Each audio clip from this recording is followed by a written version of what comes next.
কি বলবেন? নাটক করছে, হপের চপ খাওয়ানোর চেষ্টা করছে। উনি বলেছিলেন এসআইআর হলে ঘেরাও হবে ইলেকশন কমিশন অফিস, তারপরের দিনে যে চা খেয়েছে পানি খেয়ে এসছে অফিস থেকে, আজকে গল্প শোনাচ্ছে।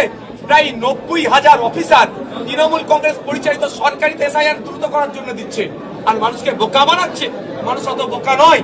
এখন সরকারের কাজ কি ছিল? মানুষের কাছে পৌঁছে যাওয়া, মানুষকে বোঝানো অ্যাকচুয়ালটা কি। আতঙ্কের পরিবেশ তো এই তৃণমূল কংগ্রেস আর বিজেপি মিলে করেছে। যে আতঙ্কের পরিবেশ তৈরি করেছিল, এসআইআর করতে দেবো না বলে গল্প শুনিয়েছে। এবার এসআইআর শুরু হয়ে গেছে, সাধারণ মানুষ ক্ষিপ্ত ওই জন্য যে আমরা এসআইআর এর বিরুদ্ধে। আরে আমরা পলিটিক্যাল এসআইআর এর বিরুদ্ধে, কিন্তু সংবিধানকে সামনে রেখে এসআইআর আমরা বিরোধিতা করতে পারি না। বিএলওরা ভয় পাচ্ছে, শাসক দল হুমকি দিচ্ছে বিভিন্ন জায়গায়। বিএলওদের কাজ কি হবে? ইলেকশন কমিশন অফ ইন্ডিয়াকে জানানো, ওয়েস্ট বেঙ্গলের সিও স্যারকে। ওয়েস্ট বেঙ্গলের সিও স্যার নিশ্চিতভাবে তাদের বিরুদ্ধে আইনত ব্যবস্থা গ্রহণের জন্য নির্দেশ দেবে।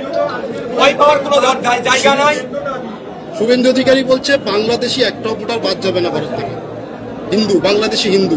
তাহলে মুসলিমরা কি হবে? তাহলে প্রশ্ন আমার এটা, কথাই বলে থাকে শান্তনু বাবু তার মন্ত্রী থাকবে না, ওখানে নতুন করে ভাই ইলেকশন করতে হবে। বিপ্লব বাবু আপনার যদি এখন ত্রিপুরায় হচ্ছে না, পশ্চিমবাংলা বিধানসভায় অনেক বিধায়ক আছে, সিট খালি হয়ে যাবে, তাহলে নতুন করে বাই ইলেকশন করতে হবে নাকি? শুভেন্দু বাবু মানুষকে ভরসাচ্ছেন। আমরা শুভেন্দু বাবুকে স্পষ্ট ভাষায়, দার্থহীন ভাষায় বলতে চাই, কোন মতুয়া, কোন নমশূদ্র, কোন আদিবাসী, কোন দলিত, কোন মুসলিম বৈধ ভোটারকে যদি কেউ চক্রান্ত করে বাদ দেয়, ইন্ডিয়ান সেকুলার ফ্রন্ট তাদের পাশে থাকবে, তাদের বৈধতা প্রমাণের জন্য সর্বোচ্চ স্তরে লড়াই করবে। শুভেন্দু বলছে 26-এ আজকে সারা রাজ্যে যখন 2002 সালের ভোটার লিস্ট ধরে এসআইআর শুরু, এই যে কুলপির বুকে দাঁড়িয়ে আপনি মিটিং করছেন, কুলপিতে 2002 এর কোনো ভোটার লিস্ট নেই। আমি এসে তো অবাক হয়ে গেলাম। আমরা কোন রাজ্যে বসবাস করছি আর ইলেকশন কমিশনের ডিউটিটা কি? যদিও 2003-কে মান্যতা দিয়েছেন, এখানে সর্বদলের বৈঠক হয়েছে, সিদ্ধান্তে এসেছেন, সেখানে আমি বিতর্কে জড়াবো না। আমি এখানে কুলপিতে এসেছি, কুলপির মানুষকে আমি শুধু এতটুকুই অ্যাওয়ার করেছি যে কিভাবে ফর্ম ফিল-আপটা করা হয়।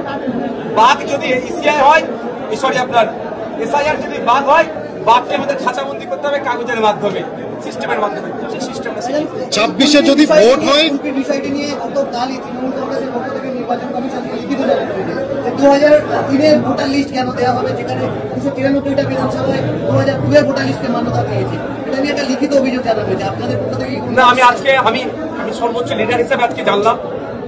আমি এটা জানছি, যদি আমাদের বিধানসভার স্তরের যে লিডাররা আছে তারা এই বিষয়টাকে নিয়ে যদি এখন যে বিতর্ক তৈরি করে, তাহলে সময় যদি কিল হয়ে যায়, বিপদে আছে। আর তৃণমূল কংগ্রেসে এতদিন পরে ঘুম ভাঙলো। তৃণমূল কংগ্রেস সারা রাজ্যে এসআইআর করতে দেবে না বলছিল, তাহলে কেরলের মতো রেজুলেশন পাস করালো না কেন? সেটাও কিন্তু করেনি। তো এই বিষয়টা নিয়ে আমাদের নেতৃত্বের সাথে আমরা কথা বলি, যারা লিগাল এক্সপার্ট আছে কথা বলি। আমাদের কাজ একটাই, ইসিআই যে স্বচ্ছ ভোটার লিস্ট তৈরি করতে চাইছে, সেই ভোটার লিস্ট যাতে স্বচ্ছতা থাকে, কোনোভাবে অস্বচ্ছ না হয়, কোনো বৈধ ভোটার না বাদ ধরে, তার জন্য আমরা এখন ব্যস্ত, তার জন্য আমরা চিন্তিত, তার জন্য আমরা কাজে লেগে আছি। গতকাল শুভেন্দু অধিকারী একের পর এক আতঙ্কে আত্মঘাতী হচ্ছে। দেখা গেছে আজকেও মুর্শিদাবাদের যে কান্দি পৌরসভা রয়েছে, সেখানে মোহাম্মদ শেখ নামের এক যুবক 20কে আত্মঘাতী হয়েছে। এই বিষয়ে গতকাল বা আজকেই হাওড়া জেলাতে হয়েছে। আমি সাধারণ মানুষের উদ্দেশ্যে বলবো, অযথা অহেতুক তৃণমূল কংগ্রেসের আর বিজেপির বাইনারি ট্যাপে আপনারা পড়বেন না।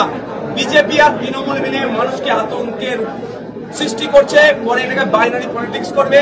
2026 সালে ভোটের বৈতরণী পার করবে। সিএ এনআরসি ছিল 2021-এর ভোট ধরা কল, 2026-এর ভোট ধরা কল হিসাবে ব্যবহার করতে চাইছে এসআইআর।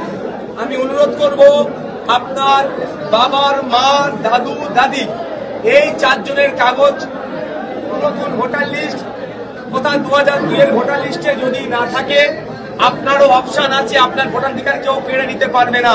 তার জন্য 3টে স্ল্যাব করেছে।